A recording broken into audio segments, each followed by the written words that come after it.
Welcome friends, दोस्तों दिनों की आज का 28 सितंबर 2021 मंगलवार का। और दोस्तों बात करते हैं आज के मुख्य समाचार, ताजा बड़ी खबरें, ब्रेकिंग न्यूज हेडलाइन से टुडे ब्रेकिंग न्यूज के अंतर्गत देश और दुनिया की 50 बड़ी और महत्वपूर्ण काम की खबरें निकल कर आ रही है। दोस्तों भारत बंद के तुरंत बाद सरकार के द्वारा कुछ बड़े और महत्वपूर्ण फैसले लिए गए हैं। देश में कुछ नए नियम लागू किए गए हैं और साथ ही आम आदमी के लिए, आम जनता के लिए भी कुछ बड़ी और महत्वपूर्ण काम की खबर निकल कर आ रही है। आधार कार्ड को लेकर बड़ा अपडेट है, तो वहीं बैंक खाते और ड्राइविंग लाइसेंस को लेकर भी यहाँ पर एक नया नियम लागू हो चुका है। विद्यार्थियों के लिए बड़ी महत्वपूर्ण खबर है, तो किसान परिवारों के लिए भी सरकार ने कुछ बड़ी घोषणाएं करी है। तो चलिए एक एक करते हुए शुरुआत कर लेते हैं आज की पहली और बड़ी खबर से। तो बड़ी खबर आ रही कि फ्री में कानूनी सहायता प्राप्त करना अब हुआ और भी आसान, अपनाना होगा बस मात्र यह तरीका। आपको बता दें, अगर आप भी फ्री में कानूनी सहायता प्राप्त करना चाहते हैं तो इसके लिए क्या एक छोटा सा काम करना है। आपको अपने नजदीक के डाक घर में जाना होगा और वहाँ से आपको एक चिट्ठी नुमा प्रपत्र मिलेगा। उसके ऊपर नाम, पता, मोबाइल नंबर और शिकायत लिखकर डाकघर में जमा करवानी होगी। फिर क्या है कि डाक विभाग उसे जिला विधिक सेवाएं प्राधिकरण यानी कि जहाँ पर कानूनी डिग्री वाले व्यक्ति बैठते हैं ना, वहाँ तक आपका डाक विभाग जो इसे पहुँचा देगा। इस चिट्ठी का खर्च भी डाक प्राधिकरण वहन करेगा। और दोस्तों इस तरह से आपको कानूनी सहायता जो बिल्कुल फ्री में मिल जाएगी। ऐसी कुछ सरकार ने एक नई व्यवस्था करी है। कानूनी सहायता का एक प्रपत्र है जिसे भरने में भी दोस्तों डाक कर्मी जो आपकी हेल्प करेंगे, मदद करेंगे। चलिए अगली जो बड़ी खबर सामने आ रही है कि 1 नवंबर से इन एंड्रॉइड और आईफोन पर काम नहीं करेगा व्हाट्सएप। कहीं आपका फोन तो नहीं है इस लिस्ट में शामिल। आपको बता दें दोस्तों कि फेसबुक के स्वामित्व वाले मैसेजिंग प्लेटफॉर्म व्हाट्सएप जो है वो 1 नवंबर 2021 से कुछ पुराने एंड्रॉइड और आईफोन मॉडल के लिए काम करना बंद कर देगा। ऐसे में आपको बता दें कि जो भी एंड्रॉइड फोन है ना 4.0.4 उससे पुराने वर्जन पर व्हाट्सएप काम करना बंद कर देगा। और iOS के अंतर्गत भी दोस्तों 2.5.0 से पुराने वर्जन पर अब व्हाट्सएप नहीं चलेगा। इस तरह से एक नया आदेश जारी किया है, ठीक है ना। अगली बड़ी खबर में जानते हैं कोरोना वायरस से जुड़े कुछ बड़े अपडेट। तो भारत देश में कोरोना के मामलों में आ रही है कमी, 191 दिन बाद सबसे कम एक्टिव केस। तो राहत भरी खबर है कि भारत देश में कोरोना संक्रमण के मामलों में लगातार कमी आ रही है। देश में बीते कुछ दिनों से कोरोना से राहत मिलती दिख रही है। तो वहीं 24 घंटों में कोरोना वायरस के मात्र 26,041 नए मरीज ही मिले हैं। हालांकि कुल मरीजों की जो अगर बात करें तो भारत देश में 3,36,78,000 से ज्यादा कुल कोरोना के केस हो चुके हैं। और पिछले 24 घंटों में 276 लोगों ने अपनी जान गंवा दी है, जबकि मरने वालों की कुल संख्या 4,49,194 पहुंच चुकी है। तो इस तरह से कुछ कोरोना वायरस के अंतर्गत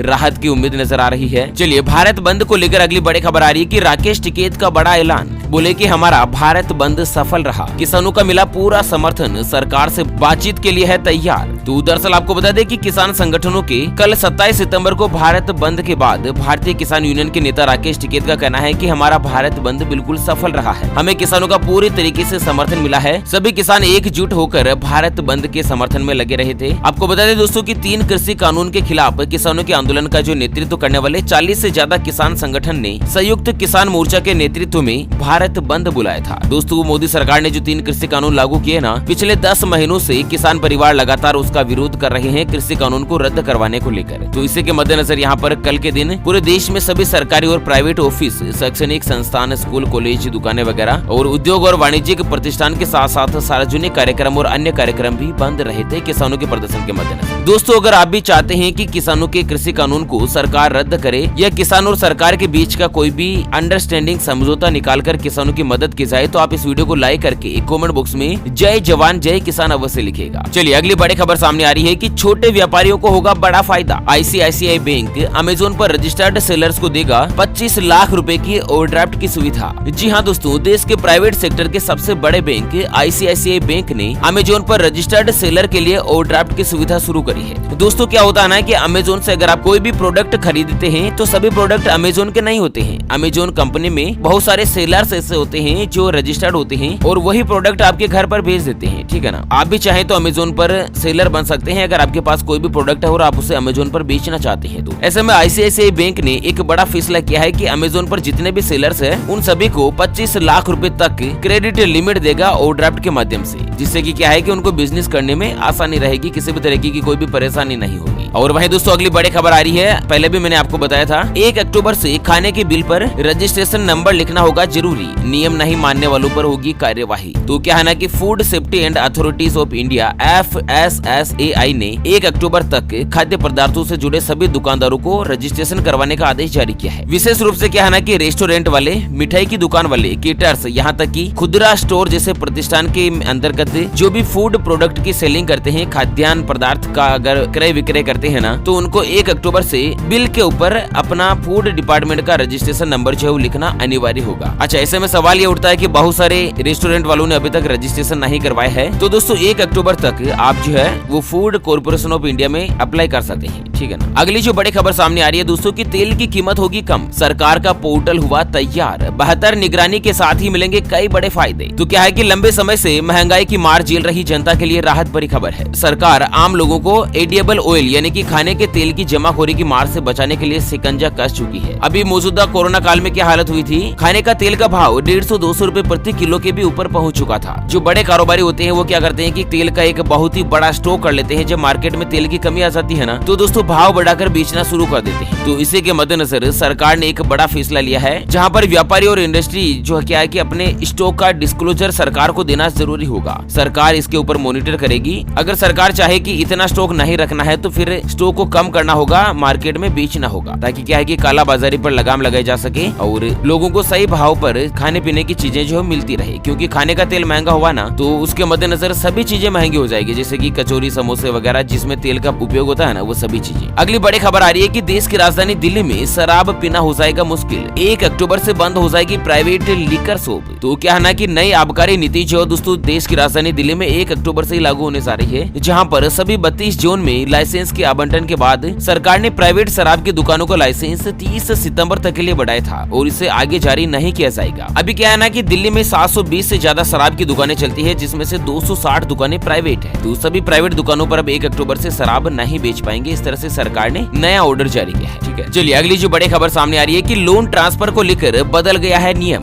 RBI ने जारी कर दी नई गाइडलाइंस। तो आपको बता दें कि लोन ट्रांसफर को लेकर रिजर्व बैंक ऑफ इंडिया ने एक नई मास्टर पॉलिसी तैयार करी है और इसको लेकर नई गाइडलाइंस भी जारी कर दी गई है। दरअसल क्या है ना कि अगर आपने किसी बैंक से लोन ले रखा है और लोन पर अगर आप ज्यादा ब्याज लग रहा है या किसी भी कारण से अगर आप अपने लोन को किसी अन्य जगह पर ट्रांसफर करने की प्लानिंग कर रहे हैं ना, तो रिजर्व बैंक ऑफ इंडिया ने इससे जुड़े एक नए नियम को लागू किया है। तो यहाँ पर नए नियम के बाद दोस्तों आपका लोन को ट्रांसफर करना बहुत ही आसान हो जाएगा, ठीक है ना। चलिए अगली जो बड़ी खबर सामने आ रही है कि हाई कोर्ट का बड़ा फैसला, आपसी सहमति से शारीरिक संबंध बनाना और एन मौके पर शादी से मना करना नहीं कहलाएगा बलात्कार। तो दोस्तों मुंबई की जो हाई कोर्ट है ना, उसने एक महत्वपूर्ण फैसला दिया है। दरअसल क्या होता है कि अक्सर हम भी सुनते रहते हैं, प्रेमी जोड़े होते हैं जो पहले क्या प्रेम करते हैं और शारीरिक संबंध बना लेते हैं और उनके बीच शादी की बातचीत भी होती है। लेकिन क्या होता है ना कि बहुत बार लड़का शादी करने के लिए मना कर देता है और लड़की कोर्ट में चली जाती है और रेप का केस दायर कर लिया जाता है। लेकिन एक महत्वपूर्ण फैसले पर मुंबई के हाई कोर्ट ने आदेश जारी किया है कि लड़का और लड़की के बीच शारीरिक संबंध अगर आपसी सहमति से बने हैं तो यह बलात्कार का मामला नहीं बनता है, भले ही लड़का शादी करने से मुकर रहा हो। ऐसे में हाई कोर्ट ने एक महत्वपूर्ण आदेश जारी किया है, ठीक है ना। अगली बड़ी खबर आ रही है राजस्थान से कि राजस्थान के शिक्षा मंत्री डोटासरा की घोषणा, इन जगहों पर फिर से होगा रीट का पेपर, जल्द ही जारी होगी नई परीक्षा की तारीख। तो राजस्थान के शिक्षा मंत्री गोविंद सिंह डोटासरा ने कल सोमवार को घोषणा करते हुए कहा कि अलवर जिले के कमला देवी महाविद्यालय ढीकवार मंडल निमराना परीक्षा केंद्र में रीट परीक्षार्थियों की पहली शिफ्ट की परीक्षा फिर से होगी। अच्छा, यहाँ पर क्या हुआ था ना कि एग्जामिनेशन सेंटर पर ही पेपर लेट पहुंचा था। ऐसे में कुछ समय बाद विद्यार्थियों को पेपर मिला। हालांकि क्या है ना कि परीक्षा सेंटर वालों ने विद्यार्थियों को कुछ एक्स्ट्रा टाइम देने के लिए कहा था, लेकिन विद्यार्थियों ने मना करके वहां पर हंगामा कर दिया और पेपर का बहिष्कार किया। तो इसके मद्देनजर शिक्षा मंत्री ने बड़ा फैसला लिया है कि इस परीक्षा केंद्र पर करीब 600 बच्चे जिन्होंने रीट की परीक्षा दी थी, उनका एक बार फिर से एग्जाम लिया जाएगा और इसकी जो नई परीक्षा की तारीख है ना, उसकी घोषणा भी बहुत जल्द कर दी जाएगी। अगली बड़ी खबर आ रही है कि देश में 5वीं बार मिली बड़ी सफलता, 1 करोड़ से ज्यादा लोगों को दी गई कोरोना वायरस की वैक्सीन। तो दरअसल क्या है ना कि पिछले 24 घंटों में यानी कि कल के दिन एक बार फिर से देश में रिकॉर्ड बन गया, 1,03,71,418 लोगों को कोरोना वायरस की वैक्सीन लगवाई गई है ना। हालांकि दोस्तों इसी का परिणाम आप देख सकते हैं कि भारत में कोरोना के मामलों में भी लगातार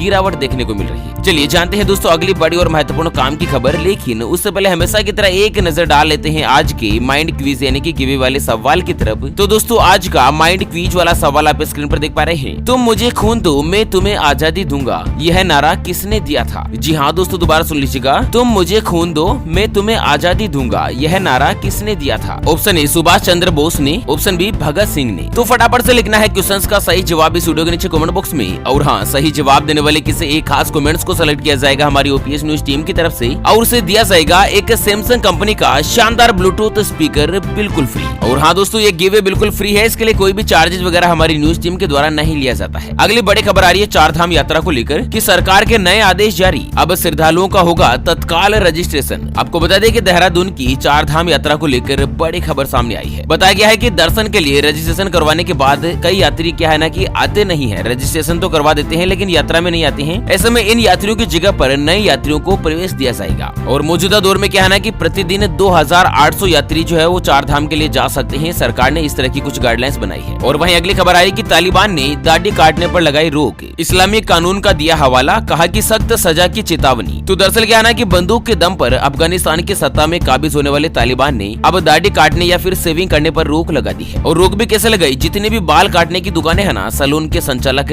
और अन्य लोगों को पत्र जारी करके दाढ़ी नहीं काटने और सेविंग करने को लेकर इस्लामिक कानून का उल्लंघन बताया है। ऐसा करने वाले लोगों को सख्त सजा की चेतावनी दी गई है। हालांकि क्या है कि तालिबान में नॉर्मल सजा मौत की सजा होती है, तो अब सख्त सजा तो और कौन सी होती है? शायद आप कोई अनुमान लगा सकते हैं तो कमेंट बॉक्स में जरूर बताएगा। और वहीं दोस्तों अगली खबर में बता दें कि पाकिस्तान में मोहम्मद अली जिन्ना की प्रतिमा को विस्फोट करके उड़ाया, विशालकाय प्रतिमा हुई पूरी तरीके से नष्ट। तो पाकिस्तान में एक बहुत ही बड़ी प्रतिमा थी मोहम्मद अली जिन्ना की, तो उस प्रतिमा को दोस्तों विस्फोट करके उड़ा दिया गया है। इस तरह से खबर है। पाकिस्तान से एक और बड़ी खबर है कि पाकिस्तान में बेरोजगारी की रेट सबसे हाई लेवल पर, चपरासी के एक पद के लिए 15 लाख लोगों ने किया आवेदन। जी हाँ, दरअसल क्या है ना कि पाकिस्तान में इमरान खान सरकार लोगों को रोजगार देने में विफल साबित हुई है। इसका ताजा उदाहरण आप देख सकते हैं कि द डॉन अखबार के मुताबिक पाकिस्तान के एक कोर्ट में एक पद जो है वो चपरासी के लिए खाली था, ठीक है ना। तो उसके लिए सरकार ने आवेदन निकाला था और 15 लाख लोगों ने कोर्ट में चपरासी के पद के लिए आवेदन किया है। चलिए अगली और अंतिम खबर है कि केरल हाईकोर्ट का बड़ा फैसला, ऑनलाइन रमी एक कौशल का है खेल, इस पर बैन लगाना असंवैधानिक।